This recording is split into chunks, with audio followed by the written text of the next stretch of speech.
আসসালামু আলাইকুম। খাদ্য অধিদপ্তর পদ খাদ্য পরিদর্শক এবং উপখাদ্য পরিদর্শক পরীক্ষাটা অনুষ্ঠিত হয় 23 ডিসেম্বর 2011 এমসিকিউ আকারে। আমি আছি আতিকুর রহমান, সমাধানের চেষ্টা করি। প্রথম প্রশ্ন, একটি বড় বাক্সের মধ্যে 5টি বাক্স আছে ও তার প্রত্যেকটির ভেতরে 5টি করে ছোট বাক্স আছে। মোট বাক্স আছে, আচ্ছা কতটি বাক্স আছে সেটা বের করতে হবে। তাহলে এটা বড় বাক্স, এর ভিতরে 5টি করে বাক্স আছে, 1 2 3 4 5, 5টা বাক্স আছে। এখন আবার বলছে যে এদের ভেতরে আবার 5টি করে আছে, তাহলে 5 5 5 5 5 5 আর একে কত হবে 6। তাহলে এরা মোট কতটা বাক্স নিয়ে 6টা হলে কত 5 6 30, আর এরা তো নিজেদের মানে বড় বাক্সের ভিতরে, তাহলে 30 প্লাস 1 ইকুয়াল 31টি বাক্স আছে মোট। ঠিক আছে। সেকেন্ড প্রশ্ন, একটি চৌবাচ্চা 3টি নল দিয়ে যথাক্রমে 8 12 এবং 24 ঘন্টায় পূর্ণ হতে পারে। 3টি নল একসঙ্গে খুলে দিলে চৌবাচ্চাটির 3/4 পূর্ণ হতে কত সময় লাগবে? আচ্ছা, তাহলে 8 ঘন্টায় পূর্ণ হয় চৌবাচ্চাটির এক অংশ মানে হচ্ছে কি সম্পূর্ণ চৌবাচ্চাটি। তাহলে 1 ঘন্টায় পূর্ণ হবে চৌবাচ্চার 1/8 অংশ, এবং দ্বিতীয় নল দ্বারা 1/12 অংশ প্লাস তৃতীয় নল দ্বারা হবে 1/24 অংশ। এটা পূর্ণ হবে 1 ঘন্টায়। তাহলে লসাগু নিলে হবে 24, 3 plus 2 plus 1 5 6 divided by 24 equal 4 6 24, 1 divided by 4 অংশ। এই অংশটুকু পূর্ণ হয় 1 ঘন্টায়। তাহলে 1/4 অংশ পূর্ণ হয়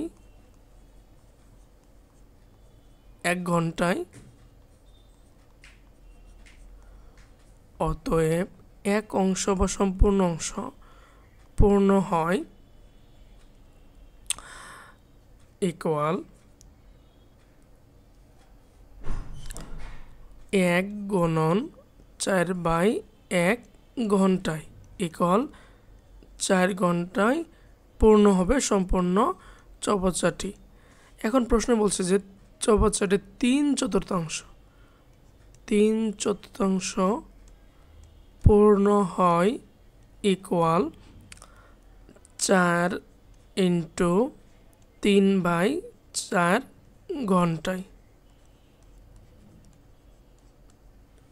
আচ্ছা, তাহলে 4 4 কাটা থাকবে হচ্ছে 3 ঘন্টায়। অ্যান্সার হচ্ছে 3 ঘন্টায়। ঠিক আছে। ক নাম্বার, এটা অনেকেই ভুল বের করতে পারে। ওই যে সম্পূর্ণ অংশ অ্যান্সার দেওয়া আছে 4, সেটা কিন্তু ভুল হয়ে যাবে। আমি ফার্স্টলি এটা ভুল করে ফেলছিলাম। তারপরের প্রশ্নে আসি। বিশেষ ক্রম অনুযায়ী সাজানো 11 13 19 29 43 61 ধারার পরবর্তী সংখ্যা কত? আচ্ছা, তাহলে আমরা দেখি যে ধারার প্রথম পদ সমান 11 এবং দ্বিতীয় পদ সমান 13, তৃতীয় পদ সমান হচ্ছে 19। ঠিক আছে।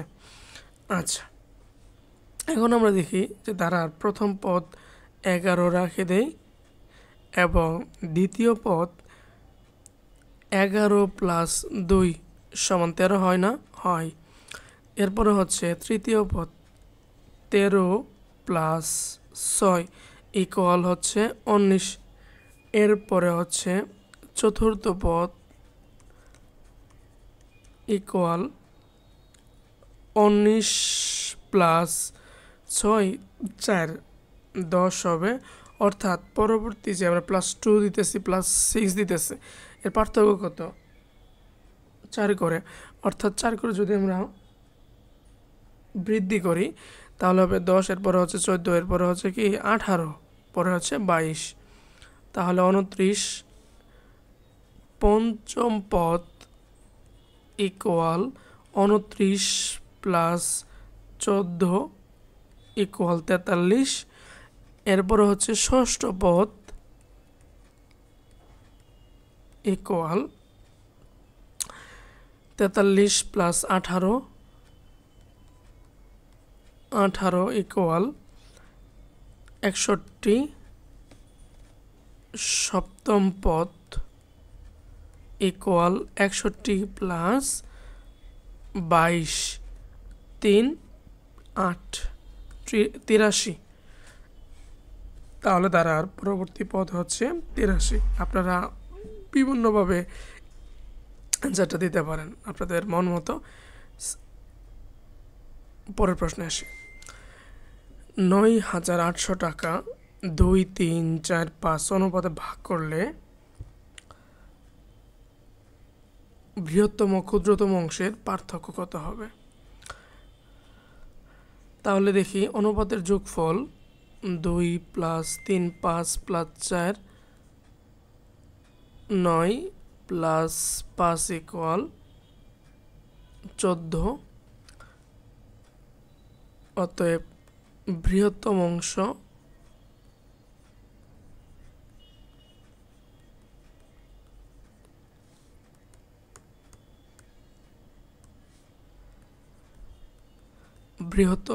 ইকুয়াল ৯,৮০০ এর 5/14, কারণ এখানে অনুপাতের বৃহত্তম হচ্ছে 5। ৯,৮০০কে 14 দ্বারা ভাগ করলে পাওয়া যাবে 700। 700, 5 সাথে 35, 3500, এবং ক্ষুদ্রতম অংশ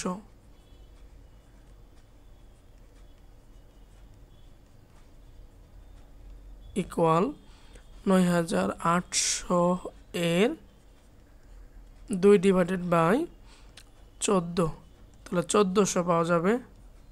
ঠিক আছে, তাহলে পার্থক্যটা বের করে 3500 - 1400, 0 0 1 2, 2100। আমাদের পার্থক্য হচ্ছে 2100, ক নাম্বার অ্যান্সার। গমের মূল্য 15% কমে যাওয়ায় 6,000 টাকায় পূর্বাপেক্ষা 1 কুইন্টাল সমান হচ্ছে 100 কেজি গম বেশি পাওয়া যায়। এখন বলছে যে 1 কেজি গমের বর্তমান মূল্য কত টাকা। আচ্ছা, সহজভাবে যদি করতে চাই,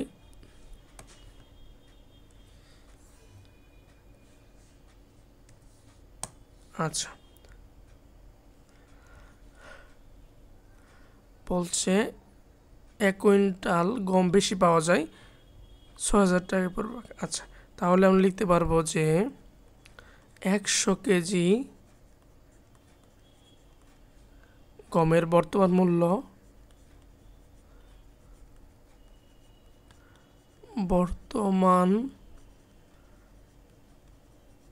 মূল্য সমান 6,000 এর 15%। ঠিক আছে,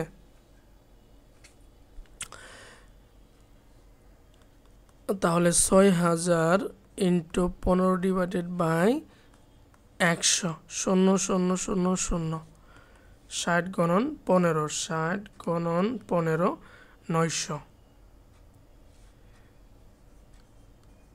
900 টাকা। ঠিক আছে, তাহলে 100 কেজি গমের বর্তমান মূল্য 900 টাকা। অতএব 1 কেজির হবে 9 টাকা। 1 কেজি গমের বর্তমান মূল্য সমান 9 টাকা। 900 / হচ্ছে 100, ইকুয়াল 9 টাকা। আমাদের অ্যান্সারটা হচ্ছে 9 টাকা। এরপরে যদি আমরা একটু বিস্তারিত চাই, প্রশ্নে আমাদের দেওয়া আছে যে 15% কমে যাওয়ায়, এর মানে হচ্ছে কি 100 টাকায় কমে যাইতেছে 15 টাকা, একে কত 6000 টাকায় কত। আমি সেটাই বলছি তো যে 100 কেজি গমের বর্তমান মূল্য সমান 900 টাকা। তাহলে লেখা যাবে যে 100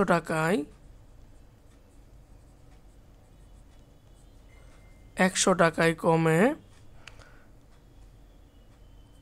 15 টাকা, একে কত 6000, অতএব 6000 টাকায় কমে ইকুয়াল 15 ইন্টু 100, 100 তো ভাগে আসবে, 6000 ডিভাইডেড বাই 100, 0 0 0, অতএব 900 টাকা।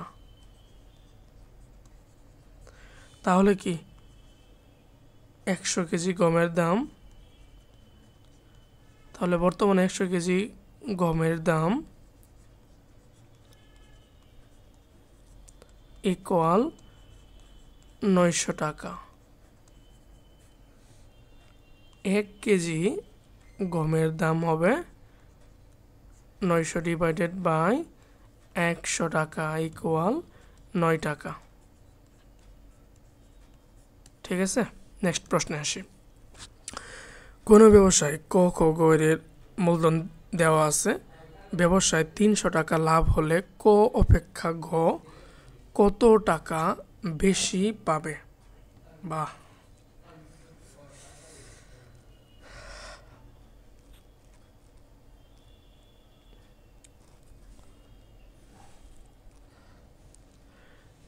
আমরা প্রশ্নে দেখি যে মোট মূলধন আগে হিসাব করে নেই। ক, খ, ঘ এর মোট মূলধন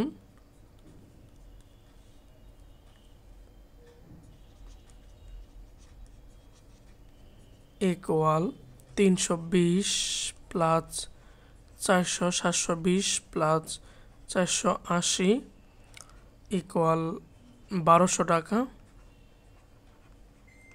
1200 টাকা তিনজনের মোট মূলধন। আচ্ছা,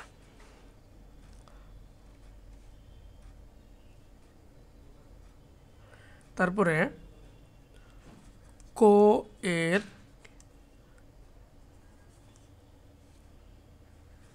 লভ্যাংশ কতটুকু লাভ পাবে? তাহলে হচ্ছে টাকা দিচ্ছে 320 টাকা ডিভাইডেড বাই 1200 ইন্টু 300 টাকা কিন্তু লাভ হয়েছে। ঠিক আছে, তাহলে 3 4 টোটাল বের হবে 80 টাকা। অনুরূপভাবে খ এর লভ্যাংশ ইকুয়াল 480 ডিভাইডেড বাই 1200 ইন্টু 300, এটা হিসাব করে বের হবে 120 টাকা। এবং তৃতীয় হচ্ছে গ এর লভ্যাংশ বের হবে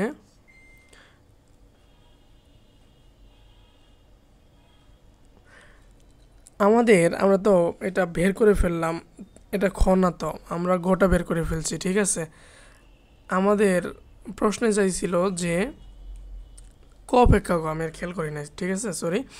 তাহলে সহজ ভাষায় আমরা অ্যান্সারটা লিখতে পারবো এখন। তাহলে গ এর লভ্যাংশ এটা এত টাকা, অতএব ঘ বেশি পাবে ইকুয়াল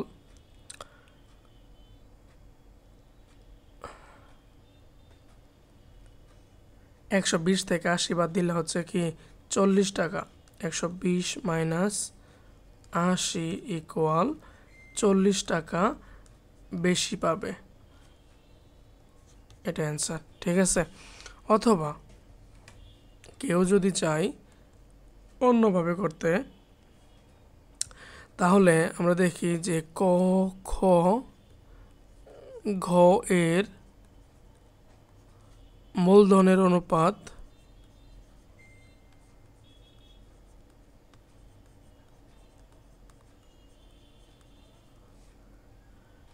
320 অনুপাত 400 অনুপাত 480 অনুপাত হবে। ঠিক আছে, এখন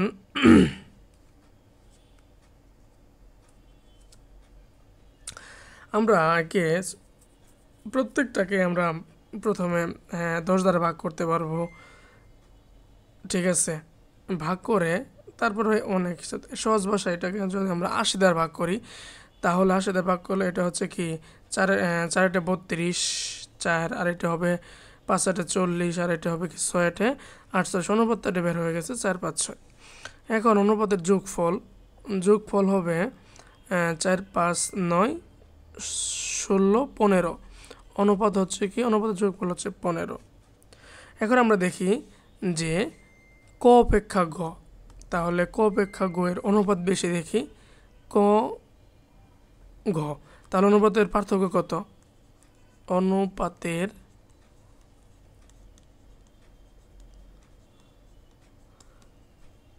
পার্থক্য বেশি, 6 - 4 = 2। অতএব ক অপেক্ষা ঘ বেশি পাবে,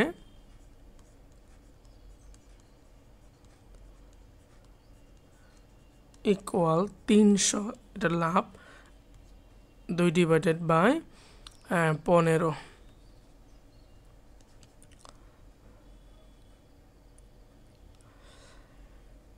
2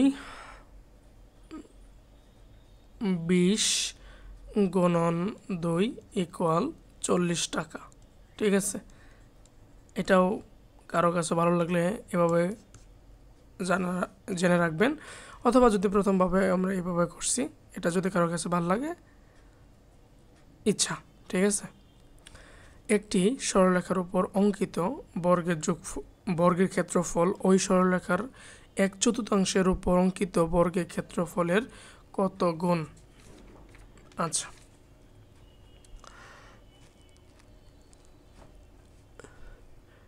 ধরি সরলরেখার দৈর্ঘ্য x একক ধরে নিলাম, তাহলে ক্ষেত্রফল হবে x² বর্গ একক, x² বর্গ একক হবে। আচ্ছা, আর বলছে যে ওই সরলরেখার 1/4 উপর অঙ্কিত, এখন 1/4 উপর অঙ্কিত,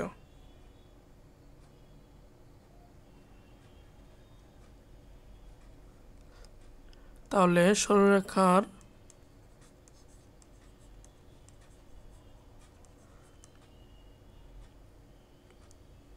1/4 সমান x × 1/4 ইকুয়াল x/4। ঠিক আছে, তাহলে সরলরেখার 1/4 অংশের দৈর্ঘ্য, অংশের এটা হচ্ছে কি দৈর্ঘ্য এত, অতএব এত অংশের ক্ষেত্রফল হবে কি x² / 16 বর্গ একক। এর কত গুণ? তাহলে ভাগ করে দেই, তাহলে x² / x² / 16, 16 গুণ হবে x² × 16 / x² ইকুয়াল 16 গুণ। ঠিক আছে, গ নম্বর অ্যান্সার। আশা করি ক্লিয়ার।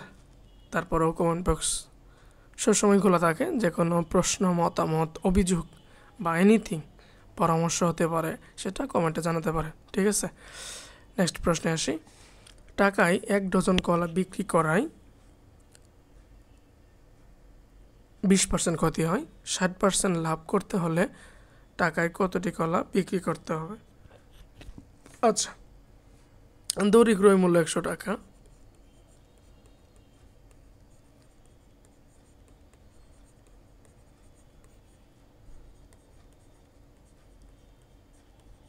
টাকাটা ধরে নিলাম।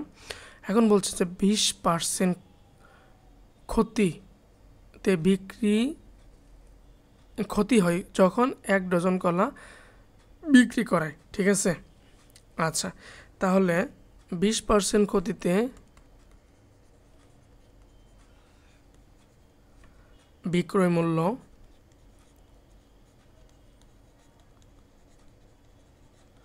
সমান 80 টাকা।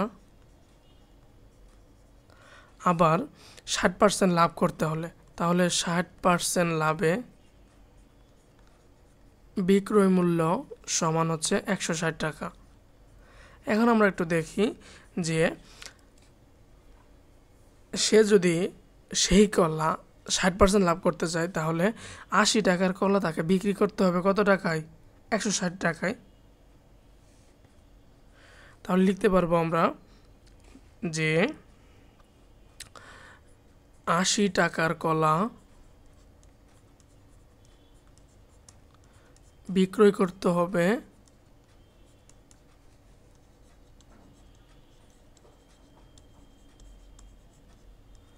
160 টাকায়। 1 টাকার কলা বিক্রয় করতে হবে ইকুয়াল 160 ডিভাইডেড বাই 80 ইকুয়াল 2 টাকায়।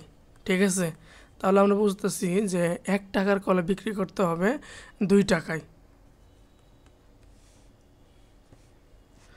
এর মানে হচ্ছে 2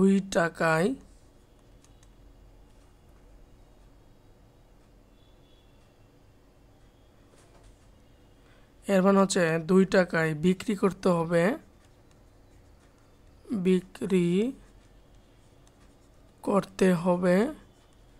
12টি কলা, মানে কি 1 ডজন কলা বিক্রি করতে হবে 12টি কলা। অতএব 1 টাকায় বিক্রি করতে হবে 12 ডিভাইডেড বাই 2 ইকুয়াল 6টি কলা।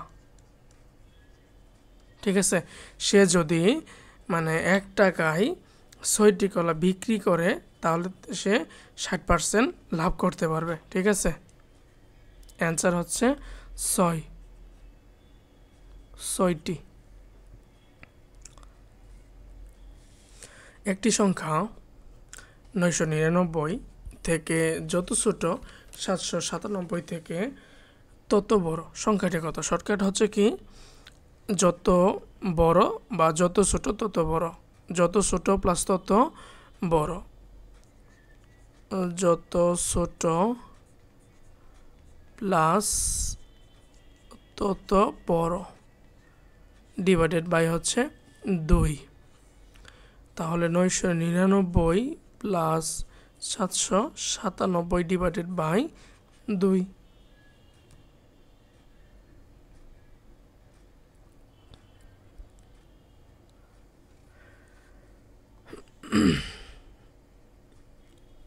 নয় আর 7 যোগ করলে হচ্ছে 6, 10 আর 9 যোগ করলে হচ্ছে 19, 8 আর 16 আর 1 হচ্ছে 17, ভাগ হলো 2, 17-এর ভিতরে হচ্ছে 8 বার 1 9 19, 9 দ্বিগুণে 18, 1 16, 8 দ্বিগুণে 16 898। খ নম্বর অ্যান্সার।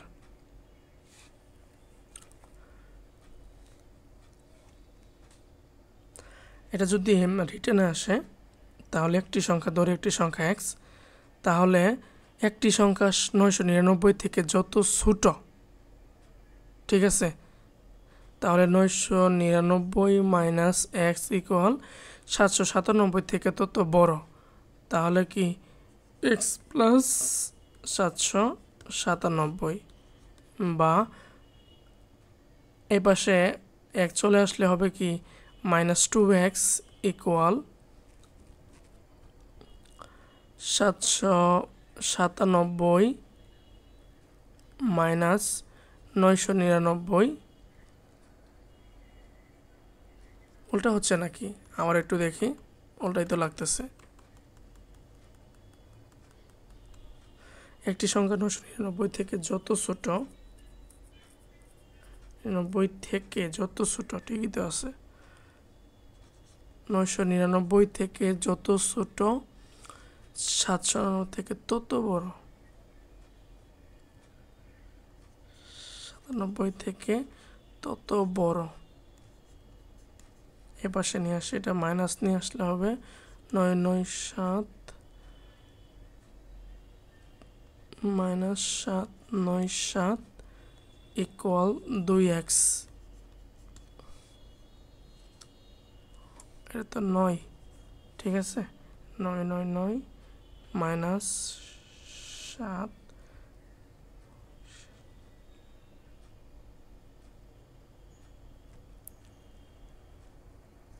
আচ্ছা, এইভাবে এই প্রশ্নটা একটু ঝামেলা আছে, ঠিক আছে। প্রশ্নতে আমাদের সঠিকভাবে প্রশ্নটা দেওয়া নাই, তাহলে অ্যান্সারটা হতো। আচ্ছা, পরেরটা আসি। শতকরা বার্ষিক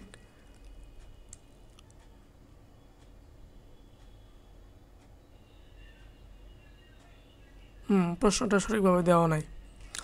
শতকরা বার্ষিক কত হার সুদে 450 টাকার 17 বছরের সুদ 459 টাকা হবে? এর মানে হচ্ছে আর এর মান বের করতে হবে। আর ইকুয়াল হোয়াট, যেখানে মূলধন দেওয়া আছে 400, তাহলে আর সমান আমরা জানি I equal P R N থেকে I divided by P N. I হচ্ছে 459 ডিভাইডেড বাই 450 ইন্টু 17। আচ্ছা, যেটা হিসাব পাতি করে বের হবে 0.06। এটা হচ্ছে আর, এটা কি 100 দ্বারা গুণ করতে হবে ইন্টু 100% অথবা 100 আই, আর equal 100 I divided by P N, তাহলে এটা হবে 6%, ঠিক আছে। তাহলে বার্ষিক 6% আর সুদে 450 টাকা, 17 বছরের সুদ 459 টাকা হবে। একটি দ্রব্য 10% ক্ষতিতে বিক্রয় করা হলো, বিক্রয় মূল্য 80 টাকা বেশি হলে 10% লাভ হতো। দ্রব্যটির ক্রয় মূল্য কত? এটা হচ্ছে ওয়ান কাইন্ড অফ মানে ভাইরাল কোশ্চেন, এটা প্রায় আসে লিখিত এমসিকিউ। দ্রব্যটির ক্রয় মূল্য জানা নাই, ধরে নেই ক্রয় মূল্য 100 টাকা।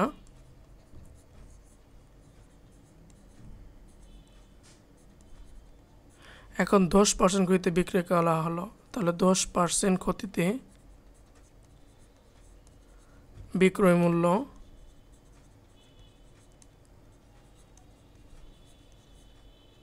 ইকুয়াল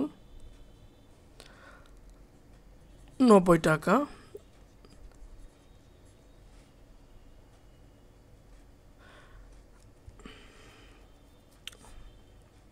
এবং 10% লাভে বিক্রয় মূল্য হবে 110 টাকা। তাহলে আমরা দেখি যে লাভ ক্ষতিতে যে বিক্রয় মূল্য বেশি, সেটা হচ্ছে 110 থেকে 90 বাদ দিলে হচ্ছে 20 টাকা। তাহলে আমরা দেখি যে বিক্রয় মূল্য যদি 20 টাকা বেশি হয়, তখন ক্রয় মূল্য কত হবে 100 টাকা। একে কত, এই যে বিক্রয় মূল্য 80 টাকা বেশি হলে, তাহলে বিক্রয় মূল্য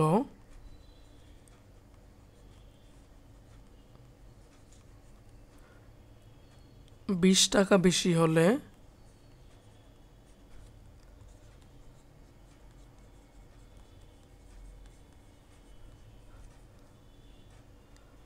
এই প্রশ্নগুলা এখনও আসতেছে, সেই 11 সালের প্রশ্ন এখনও আসে।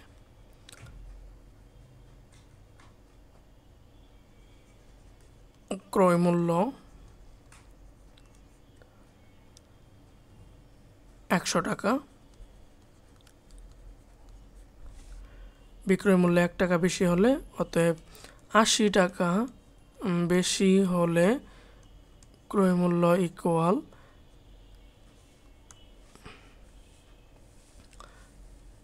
100 ইন্টু 80 ডিভাইডেড বাই হচ্ছে 20, 40 ইকুয়াল 400 টাকা। 40 ইন্টু 100 ইকুয়াল 400 টাকা। তাহলে ওই দ্রব্যটির ক্রয় মূল্য হচ্ছে 400 টাকা। একটি রাস্তার পাশে এক সারিতে 12টি গাছ লাগানো আছে। 12টা না, 15টি গাছ লাগানো আছে। একটি গাছ থেকে অপর গাছের দূরত্ব হচ্ছে 10 মিটার। প্রথম ও শেষ গাছ দুটির মধ্যে দূরত্ব কত? তাহলে আমরা দেখি যে একটা গাছ আর একটা গাছের দূরত্ব হচ্ছে 10 মিটার। এখন 15টা গাছ লাগানো আছে, ঠিক আছে? তাহলে 15টা, তাহলে কত হবে? 15 ইন্টু 10 সমান হচ্ছে 150 মিটার। প্রথম গাছ থেকে শেষ গাছের দূরত্ব হবে 150 মিটার। 3টি ঘোড়ার মূল্য, ইম্পর্টেন্ট প্রশ্ন একটা। 3টি ঘোড়ার মূল্য 5টি গরুর মূল্যের সমান এবং 2টি গরুর মূল্য 3টি গাধার মূল্যের সমান। একটি ঘোড়ার মূল্য দেওয়া আছে 7500 টাকা হলে 5টি গাধার মূল্য কত? আচ্ছা,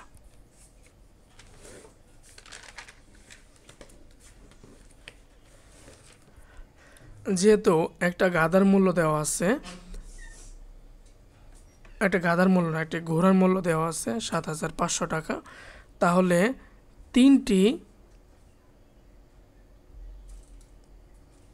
গরুর মূল্য পাওয়া যাবে। এই যে প্রথমে 3টি ঘোড়ার মূল্য, হ্যাঁ 3টি ঘোড়ার মূল্য পাওয়া যাবে। তাহলে লিখব যে দেওয়া আছে একটি ঘোড়ার মূল্য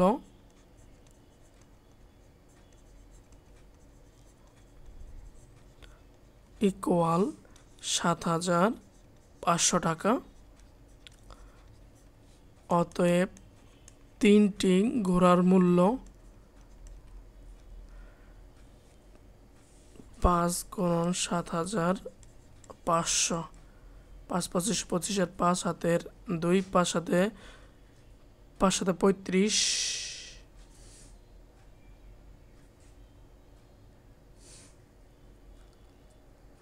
কি জানি হয়েছে, খুব রাগ হচ্ছে আমার এটা। ঠিক আছে, কেন যে এখানে লিখছি হচ্ছে 3টা, এখানে আর 5 দিয়ে গুণ দিয়ে দিচ্ছি, কেমনটা না? তাহলে 7500 ইন্টু 3, তাহলে 3 5 15, 5 হাতের 1, 3 সাথে 21 আর 1 হচ্ছে 22 আর 2টা 0। আজকে অনেকগুলো রেকর্ড করছি তো এর জন্য খুব চাপ লাগতেছে। তাহলে 3টি ঘোড়ার মূল্য হচ্ছে 22500 টাকা।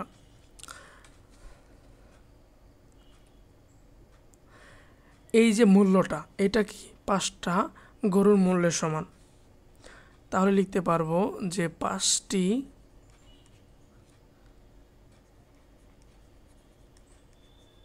গরুর মূল্য ইকুয়াল 22500 টাকা। অতএব 2টা গরুর মূল্য লাগবে না, এই 2টা গরুর মূল্য ইকুয়াল 22500 ইন্টু 2 ডিভাইডেড বাই 5, যেটা হিসাবপাতি করে আসবে হচ্ছে 9000 টাকা। 9000 টাকা। এরপরে হচ্ছে এই যে আমরা 2টা গরুর মূল্য, এটা হচ্ছে কি 3টি গাধার মূল্যের সমান। তাহলে 3টি গাধার মূল্য কত? 9000 টাকা। তাহলে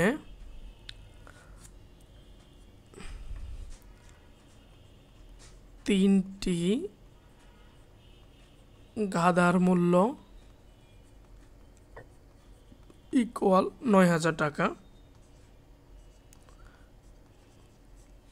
অতএব একটি গাধার মূল্য সমান ৯,০০০ ডিভাইডেড বাই ৩। অতএব ৫টি প্রশ্নে আমাদের চাইছে ইকুয়াল ৩ ৩ ৩ ৫ ১৫। সহজ ভাষা লিখতে পারি আমরা ১৫,০০০ টাকা। ঠিক আছে,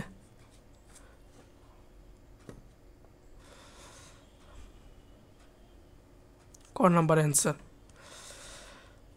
আচ্ছা, নৌকা ও স্রোতের বেগ দেওয়া আছে যথাক্রমে ঘন্টায় ১৮ কিলোমিটার ও ৬ কিলোমিটার। নদীপথে ৭২ কিলোমিটার অতিক্রম করে পুনরায় ফিরে আসতে কত সময় লাগবে? আচ্ছা, স্রোতের অনুকূলে বেগ সমান আমরা জানি নৌকার বেগ প্লাস স্রোতের বেগ, তাহলে ১৮ প্লাস ৬ ইকুয়াল ২৪ কিলোমিটার পার ঘন্টা। এখন আবার স্রোতের প্রতিকূলে বেগ, নৌকার বেগ মাইনাস স্রোতের বেগ, তাহলে ১৮ মাইনাস ৬ ইকুয়াল ১২ কিলোমিটার। এটা হচ্ছে কি স্রোতের প্রতিকূলে বেগ পার ঘন্টা।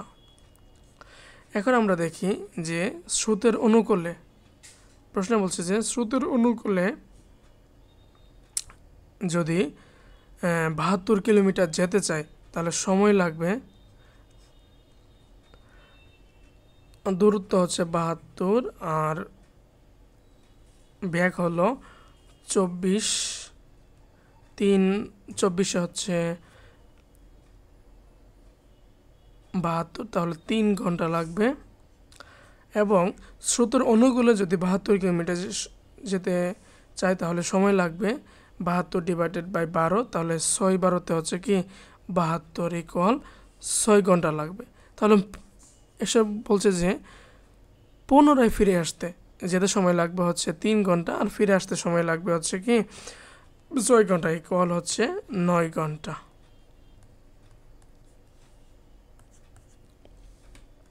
নেক্সট, ৩৬ সংখ্যাটির কতটি বাচক আছে?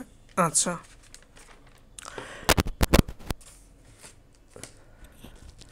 এটা আমরা মানে লসাগুর মতো বের করে নিতে পারি। কিভাবে? যে ৩৬, ২ ১৮, ২ ৯, ৩ ৩। এখন আমরা দেখি যে কি ২ গুণন ২ গুণন ৩ গুণন ৩। ঠিক আছে, তাহলে ২ কয়টা আছে এটা পাওয়ার হিসেবে দেব, ২ দুইটা আছে, ৩ দুইটা আছে। এই যে পাওয়ারটা আছে না, পাওয়ারের সাথে শুধু ১ যোগ করে এটা পরস্পর গুণ আকারে লিখতে হবে। হ্যাঁ, তাহলে ২ প্লাস ১ গুণন ২ প্লাস ১। ঠিক আছে, তাহলে কত হচ্ছে ৩ ৩, ৩ ৩ হচ্ছে কি ৯টা। ঠিক আছে, অথবা আমরা যদি এটা নামতা আকারে লিখি, এটা হচ্ছে কি ১ গুণন ৩৬, ২ গুণন ১৮, তারপরে হচ্ছে ৩ গুণন হচ্ছে ৩ ১২তে ৩৬, ৪ ৯তে হচ্ছে ৩৬, তারপরে কি ৬ ৬ ৩৬।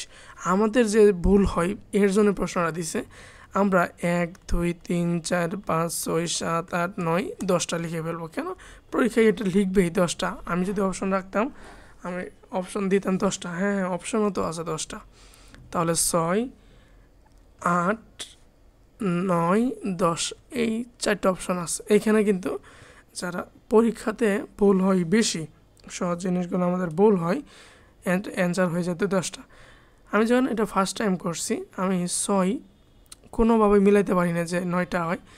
পরে আমি দেখছি যে ৬ আর ৬ হচ্ছে কি 2টা আছে। তাহলে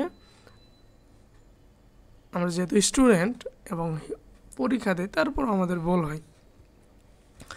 তাহলে এখানে ভাজক আছে ৩৬-এর 9টা। ঠিক আছে, ইনশাল্লাহ নেক্সট টাইম ভুল হবে না এই নিয়ম ফলো করলে। নিচের কোন ক্রমিক পূর্ণ সংখ্যাদ্বয়ের বর্গের অন্তর ৪৩? আচ্ছা,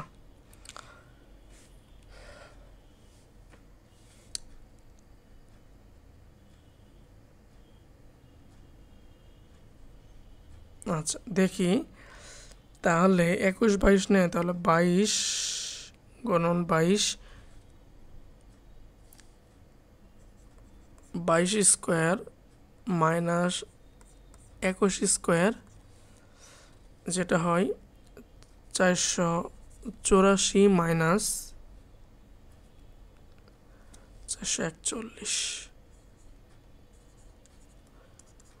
4 থেকে 1 বাদ দিলে হচ্ছে 3, 8 থেকে 4 বাদ দিলে হচ্ছে 4 শূন্য।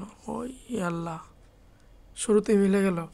তাহলে প্রথম প্রশ্নটায়, হ্যাঁ, তো 21 এবং 22-এর বর্গের অন্তর হচ্ছে 43। ঠিক আছে, সময় সেভ করে দিল। 3 দিনে একটি কাজের 1/29 অংশ শেষ হলে ওই কাজের 3 গুণ কাজ করতে কত দিন লাগবে? আচ্ছা, আমরা দেখি যে 1/29 অংশ শেষ করতে সময় লাগে কত দিন? 3 দিন। তাহলে এক অংশ অর্থাৎ সম্পূর্ণ অংশ করতে সময় লাগবে 3 গুণন 29 ইকুয়াল 3 9 হচ্ছে 27, 7-এর 2, 3 2 6 আর 2 হচ্ছে 8, 87 দিন সময় লাগবে। এখন বলছে 3 গুণ, ঠিক আছে, ওই কাজের 3 গুণ, তাহলে 1 গুণ লাগতেছে হচ্ছে 27 দিন, 87 দিন, তাহলে 3 গুণ লাগবে কত? 3 7 21, 3 8 24, আর একে হচ্ছে 3 7 21, 7 2 3 8 24, আর 2 26, 261 দিন সময় লাগবে। গ নাম্বার অ্যান্সার। 18 নাম্বার, কালাম সাহেব তার স্ত্রীর চেয়ে 6 বছরের বড়। তার স্ত্রীর বয়স তার ছেলের বয়সের 4 গুণ। 5 বছর পর ছেলের বয়স 12 বছর হলে, 5 বছর পর ছেলের বয়স 12 বছর, 3 বছর পর কালাম সাহেব, তাহলে এটাই আমাদের শুরুর পয়েন্ট। তাহলে ছেলের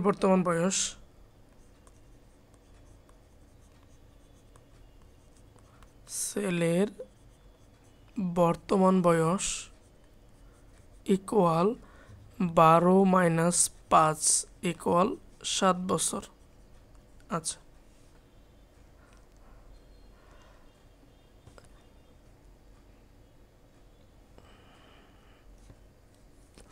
এখন এইখান থেকে বের করা যাবে হচ্ছে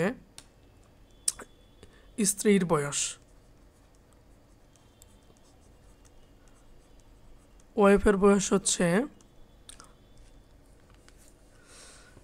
4 7 28,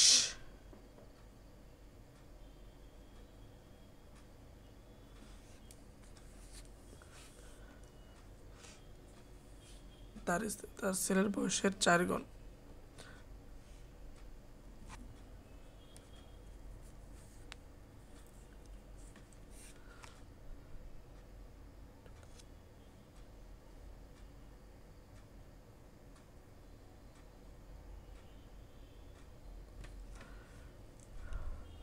স্ত্রীর বয়স হচ্ছে 4 7 28 বছর।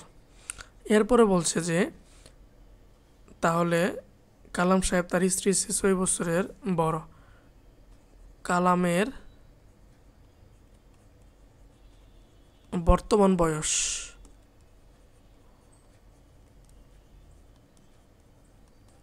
আটাশ প্লাস 6 ইকুয়াল 34 বছর। এটা হচ্ছে 3 জনের বয়সটা আমরা বের করে নিলাম। এরপরে বলছে যে 3 বছর পর কালাম সাহেবের বয়স, 3 বছর যোগ করে নেই, তাহলে হচ্ছে 37 বছর।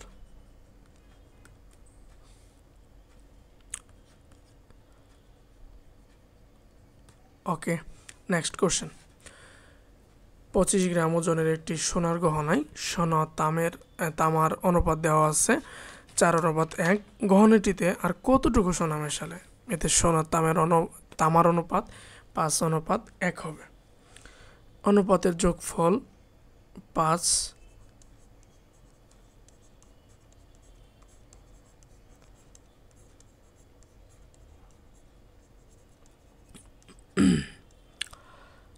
চার প্লাস 1 ইকুয়াল 5। তাহলে ওই গহনায় সোনার পরিমাণ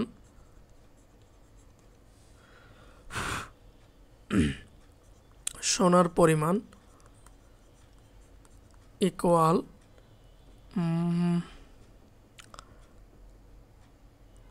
25 ইন্টু 4/5, 5 20 গ্রাম, আর বাকি তামা আছে 5 গ্রাম। তামার পরিমাণ ইকুয়াল 5 গ্রাম। বলছে যে কতটুকু সোনা মেশালে। তাহলে এই যে 20 গ্রামের সাথে আমি আরও x গ্রাম যোগ করে দিলাম, ঠিক আছে, যোগ করে দিই এবং অনুপাত নিয়ে আসি হলো 5 গ্রাম, কারণ এটা হচ্ছে তামার, তখন হবে 5/1 আর গুণ করলে পাওয়া যাবে 20 প্লাস x ইকুয়াল 25, অতএব x ইকুয়াল হচ্ছে 5 গ্রাম। এর সাথে যদি, অর্থাৎ তামার সাথে যদি আরও 5 গ্রাম,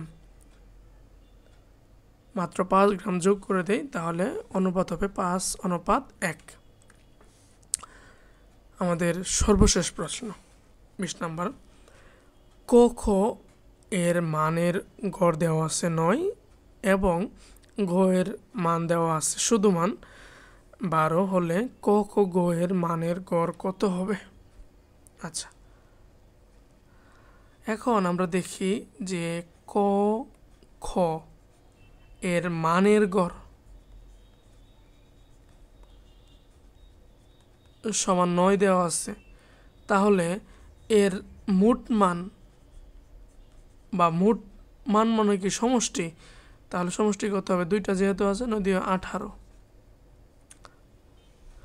এখন মানের গড় চাইছে, তাহলে 3টার আগে সমষ্টি বের করি, অর্থাৎ ক প্লাস খ প্লাস ঘ ইকুয়াল 18 প্লাস 12 ইকুয়াল 30/3 10।